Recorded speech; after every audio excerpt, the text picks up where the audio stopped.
Lands ಎಲ್ಲ ಹೋಗ್ಬಿಡ್ತು. ದೇವರಾಜ ಅರಸು ಇದ್ದಾಗ ರಾಜ ಮಹಾರಾಜರು ಕೊಟ್ಟದ್ದು ಲ್ಯಾಂಡ್ಸ್ ಎಲ್ಲ ಹೋಗ್ಬಿಡ್ತು.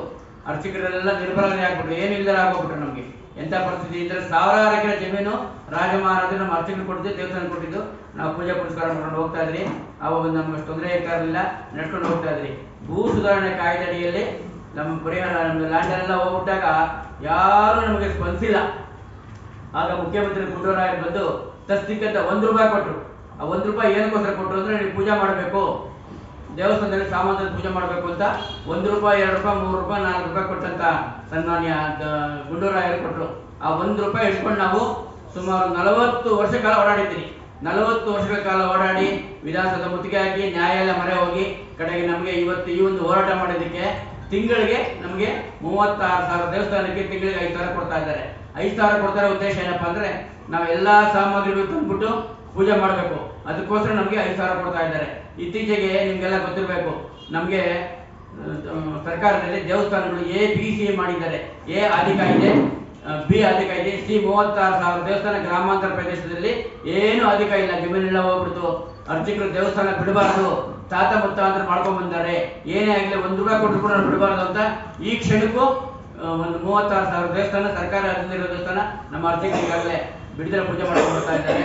ಈಗಾಗಲೇ ಸುಮಾರು ತಮಗೆ ಗೊತ್ತಿರೋ ಹಾಗೆ ಹಿಂದೆ ನಮ್ಮ VS ಆಚಾರ್ಯರು ನಮಗೆ 60 ವರ್ಷಕ್ಕೆ ರಿಟೈರ್ಮೆಂಟ್ ಅಂದ್ಬಿಟ್ರು.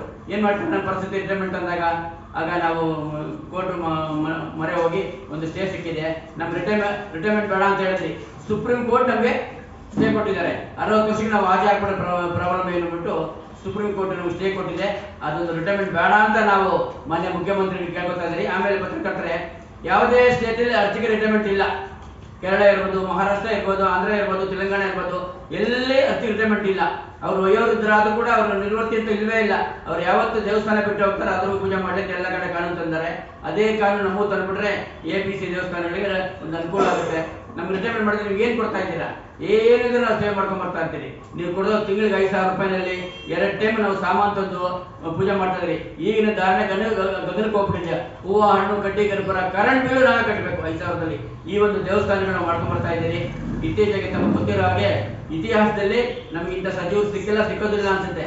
ನಮ್ದು 50 ವರ್ಷ ಹೋರಾಟ ಮಾಡೋದು ಒಂದೇ. ರಾಮಲಿಂಗಾರೆಡ್ಡಿ ಸಾಹೇಬರು ಬಂದ ತಕ್ಷಣ ನಾವು ಕೇಳೋದೇ ಬೇಡ, ಅಷ್ಟು ಮಾಡಿಬಿಟ್ಟಿದ್ದಾರೆ. ಎಜುಕೇಶನ್ ಇರ್ಬೋದು, ಅರ್ಚಕ ಸತ್ರ ₹1 ಕೊಡ್ತಾ ಇರಲ್ಲ ಅಂಥದ್ದು ₹2 ಲಕ್ಷ ಮಾಡಿದ್ದಾರೆ. ಅರ್ಚಕ ಎಜುಕೇಶನ್ ಕೊಟ್ಟಿದ್ದಾರೆ. ಪ್ರತಿಯೊಂದು ಈಗಾಗಲೇ ಬೇಕಾದಷ್ಟು ಮಾಡಿಬಿಟ್ಟಿದ್ದಾರೆ. ಆದ್ರೆ ಅವರು ಗಮನ ನಾವು ತಂದಿರಿ. ತಸ್ತಿಕ್ಕು ಜಾಸ್ತಿ ಮಾಡಬೇಕು ಅಂತ ನಾವು ತಂದಿರಿ, ಆದ್ರೂ ಕೂಡ ಮಾಡ್ತೀನಿ ಅಂದ್ಬಿಟ್ಟು ಸರ್ಕಾರಕ್ಕೆ ಒಂದು ಆದೇಶ ಮಾಡಿ ಕಳಿಸಿದ್ದಾರೆ. ಅದನ್ನ ಸರ್ಕಾರಕ್ಕೆ ಗಮನ ಬಂದಿಲ್ಲ ಅಂತ ಹೇಳ್ತೇನೆ. ಎಲ್ಲ ಸಮುದಾಯಗಳು, ಎಲ್ಲ ಅರ್ಚಕ ಸಮುದಾಯಗಳು ಸೇರಿರುವಂತಹ ಇದು ಒಂದೇ ಸಂಘ ನಮ್ಮದು. ಈ ಸಂಘದ ಅಧ್ವರ್ಯವಾಗಿ ನಮ್ಮ PS ದೀಕ್ಷಿತರು ಜೀವನವನ್ನೇ ಸಮರ್ಪಣೆ ಮಾಡಿದ್ದಾರೆ. ಆದ ಕಾರಣ ನಮ್ಮಂಥವರು ಅವ್ರ ಜೊತೆ ಸಮಾನ ಮನಸ್ಕರಾಗಿ ಓಡಾಡೋದಕ್ಕೆ ಸೈದ್ಧಾಂತಿಕವಾಗಿ ಕೂಡ ಸಾಧ್ಯವಾಗ್ತದೆ. ನಮ್ಮ ಆಗ್ರಹದ ಬೇಡಿಕೆ ಇಷ್ಟೇ. ಕಾಂಗ್ರೆಸ್ ಪಕ್ಷದ ಪ್ರಣಾಳಿಕೆಯ ಪ್ರಕಾರ ದೇವಸ್ಥಾನಗಳ ಮತ್ತು ಮಂದಿರಗಳ ಅಭಿವೃದ್ಧಿಗಾಗಿ ಕೆಲವೊಂದು ಪ್ರಣಾಳಿಕೆಯನ್ನು ಹಮ್ಮಿಕೊಂಡಿದೆ. ಎರಡನೇದಾಗಿ, ಈಗ ನಮಗೆ ಪೂಜಾ ದ್ರವ್ಯಗಳು ಹೇಳಿದ್ರು, ಸುಮಾರು 36,000 ದೇವಸ್ಥಾನಗಳು ಶ್ರೀವರ್ಗದ ದೇವಸ್ಥಾನಗಳು, ಗ್ರಾಮೀಣ ದೇವಸ್ಥಾನಗಳು. ಅವು ನಮ್ಮ ಧರ್ಮದ ಮೂಲಗಳು, ಧರ್ಮ ಸಂಸ್ಕೃತಿಯ ಮೂಲಗಳು.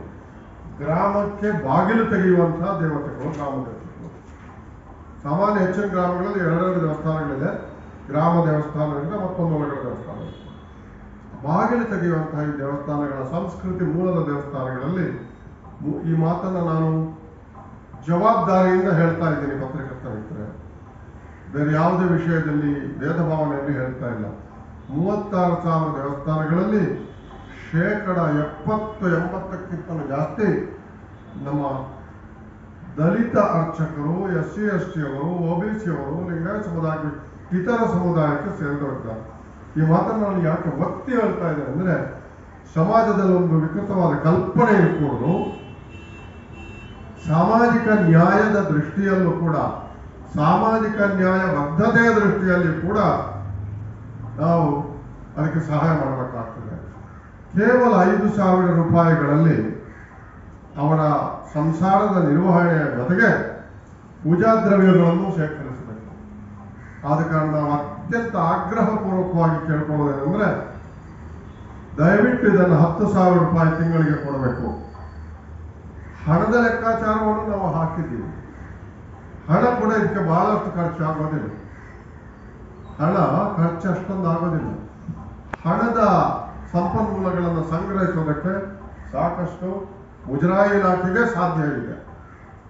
ಅದನ್ನು ಕೂಡ ನಾವು ಸಲಹೆ ಕೊಡ್ತೇವೆ.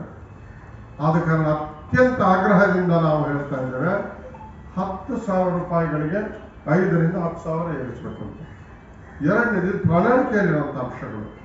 ಎರಡನೇದು ಪ್ರಣಾಳಿಕೆಯಲ್ಲಿ ಇನ್ನೊಂದು ಅಂಶ ಅಂದ್ರೆ 60 ವರ್ಷ ದಾಟಿದಂತಹ ಅರ್ಚಕರಿಗೆ ಅರ್ಚಕ ಗೌರವ ನಿಧಿ ಅಂತ ಮಾಡಿ ತಿಂಗಳಿಗೆ 5,000 ರೂಪಾಯಿ ಮಾಶಾಸನ ಕೊಡಬೇಕು ಅಂತ. ಎಲ್ರಿಗೂ ಮಾಶಾಸನ ಕೊಡ್ತಾ ಇದ್ದಾರೆ. ನಾನು ಅರ್ಚಕರಿಗೆ ಅಂತ ಯಾಕೆ ಒತ್ತು ಹೇಳ್ತಾ ಇದ್ದೀನಿ ಅಂದ್ರೆ, ಇವತ್ತು ನಾವು ಬಡವರು ಅಂತ ಹೇಳ್ತಾ ಇದ್ರೆ ಶ್ರೀದೇವಸ್ಥಾನದ ಅರ್ಚಕರನ್ನೇ ಹೇಳ್ಬೋದು ನಾವು. ಅವರು ಅನೇಕ ಅವಕಾಶಗಳಿಂದ ವಂಚಿತರಾಗಿದ್ದಾರೆ.